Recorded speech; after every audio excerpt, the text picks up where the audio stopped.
राष्ट्र की विकास यात्रा को प्राकृतिक आपदाएं निश्चित रूप से बाधित करती आ रही है। आपदा प्रबंधन के नाम पर पिछली सरकारों का नजरिया मात्र राहत केंद्रित रहा। 2014 में प्रधानमंत्री नरेंद्र मोदी ने डिजास्टर रेजिलिएंट इंडिया का लक्ष्य रखा और इस दिशा में सभी के साथ समन्वय कर वर्ष 2016 में राष्ट्रीय आपदा प्रबंधन योजना बनाई।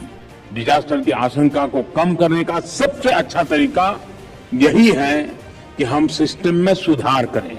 इस लक्ष्य को विस्तार देते हुए मोदी सरकार द्वारा जीरो कैजुअलिटी अप्रोच के साथ काम शुरू किया गया है। इसके लिए वर्ष 2019 में कई महत्वपूर्ण नीतिगत बदलाव किए गए, जिसे अब अर्ली वार्निंग सिस्टम के माध्यम से आपदा का पूर्वानुमान कर लोगों को पहले ही आगाह कर दिया जाता है। रिस्पांस फोर्स, नजदीकी एनडीआरएफ और एसडीआरएफ तुरंत राहत एवं बचाव कार्य करते हैं। डिजास्टर रिस्क रिडक्शन के माध्यम से नए आपदा जोखिम को रोकना, मौजूदा को कम एवं उचित प्रबंधन आसान हो गया है। समुदाय आधारित आपदा प्रबंधन के माध्यम से लोग अब संसाधन युक्त होकर आपदा से निपटने के लिए तैयार हैं। आपदा राहत फंड के वैज्ञानिक वितरण द्वारा प्रभावित राज्यों को तत्काल राहत पहुंचती है।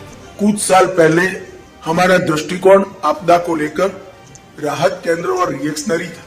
विगत 9 साल के अंदर early warning system, prevention, mitigation और पूर्व तैयारी आधारित आपदा प्रबंधन के नए अध्याय हम सब ने सामूहिक लगन से इसको जमीन पर उतारा है।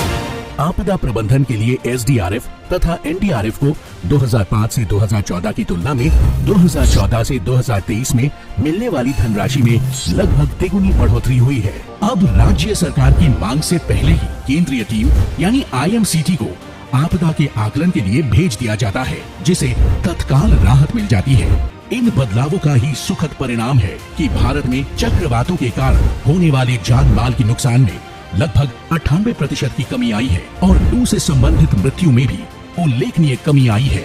प्रधानमंत्री नरेंद्र मोदी के मार्गदर्शन में हम सब पिछले कुछ वर्षों में आपदाओं के कुशल प्रबंधन के सुखद परिणाम के साक्षी रहे हैं।